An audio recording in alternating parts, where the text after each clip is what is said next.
तो hi guys, आज हम अटैक ऑन टाइटन के सीजन 4 के एपिसोड नंबर 2 को एक्सप्लेन करने वाले हैं। और ये जो सीजन 4 का स्टोरी है ना, ये 4 साल बाद का स्टोरी है। और ये लोग भी वॉल बना कर रहे थे टाइटन से प्रोटेक्शन के लिए, लेकिन यहाँ पर बहुत सारा कंट्री रहती है और कंट्री रहेंगी तो लड़ाई तो होगी ही ना।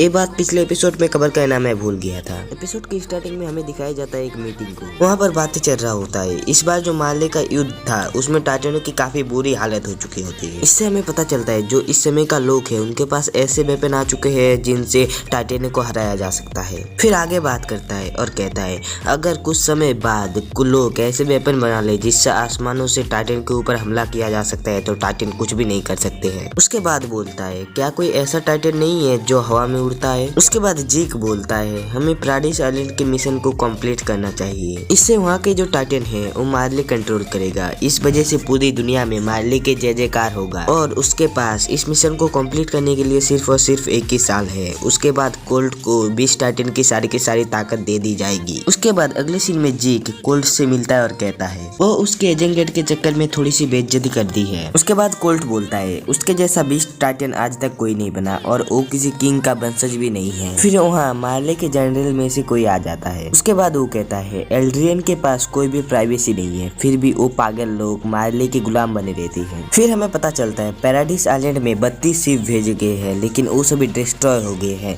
इसीलिए जीक को लगता है वो काम 2 टाइटनों ने किया है, एक तो आयरन अगर और दूसरा कौन है उसे पता नहीं। फिर बोलता है वहाँ पर सिर्फ टाइटन ही खतरा नहीं है, वहाँ पर दूसरा खतरा भी है और आपको तो पता ही है दूसरा खतरा कौन है, वहाँ के सोल्जर। फिर एक सीन फ्लैश होता है जिसमें आर्मर टाइटन को बुरी तरीके से मारा जा रहा होता है।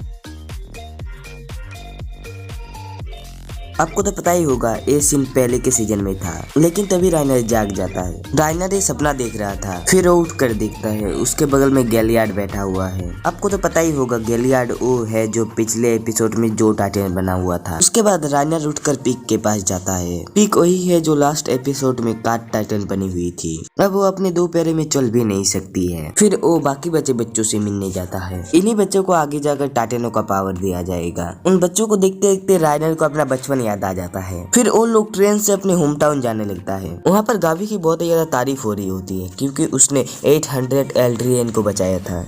उस सोर्स से मार्लियंस को काफी ज्यादा दिक्कत हो रही होती है। इस समय पता चलता है मार्लियंस एल्ड्रियंस को बिल्कुल भी पसंद नहीं करता है। फिर हमें दिखाया जाता है फेल्को काफी ज्यादा सीरियस होता है क्योंकि उसे लगता है यहाँ पर एल्ड्रियंस का सिर्फ यूज ही किया जा रहा होता है। फिर राइनर उसके पास आता है और बोलता है तुम जो भी बोल रहे हो ये बात मार्ले वालों को पता नहीं चलना चाहिए, नहीं तो उसे भी टाइटन ओम बना दिया जाएगा। आपने देखा ही होगा लास्ट एपिसोड में कुछ टाइटन को प्लेन से फेंक दिया जा रहा होता है, यहाँ उसी की बात हो रहा होता है। फिर फाल्को उससे कहता है वो आर्मर टाइटन बनना चाहता है। फिर राइनर कहता है आने वाले फ्यूचर में तुम्हें गावी को बचा सकते हो, क्योंकि उसे लगता है कि फाल्को ही आर्मर टाइटन बनेगा, लेकिन ये बात अभी कंफर्म नहीं है। फिर वो लोग फाइनली अपने होम टाउन पहुंच जाता है। वहाँ पर फाल्को सोचता है राइनर एल्ड्रियंस को जंग से मुक्ति दिलाना तो नहीं चाहता। फिर सभी अपने अपने परिवार वालों से मिलता है। फिर राइनर के परिवार वालों को दिखाया जाता है जो कि काफी ज्यादा खुश होता है क्योंकि उनके घर से 2 सोल्जर जा रहा है, एक है गावी और दूसरा है राइनर। इस बात पर उन्हें बहुत ही ज्यादा प्राउड होता है और उन्हें लगता है अगर बुरे वाले एल्ड्रियंस इस दुनिया से गायब हो जाए तो वो शांति से रह पाएंगे। फिर उसके परिवार वाले राइनर से पूछता है तुम इतने साल उन बुरे वाले एल्ड्रियंस के साथ रहे, तुम्हें कैसा लगा। फिर राइनर कहता है वो लोग काफी ज्यादा बेरहम थे और एक तो ट्रेनिंग के बीच में आलू खा रही थी, काफी ज्यादा ही बेरहम थे वो लोग, आलू कैसे खाया अपने ट्रेनिंग के बीच में। फिर गावी कहता है अपने मन में क्या वो अच्छे लोग भी हो सकते हैं। फिर उनका एक फैमिली मेंबर जिसे लगता है कि उनके वजह से ही वो नरक की जिंदगी जी रहे हैं और इन्हें डर है वो कब अपने जाइंट टाइटन से इनके ऊपर हमला कर दे, इसीलिए इन अच्छे एल्ड्रियंस की जिम्मेदारी है उन्हें ऐसा करने ना दिया जाए।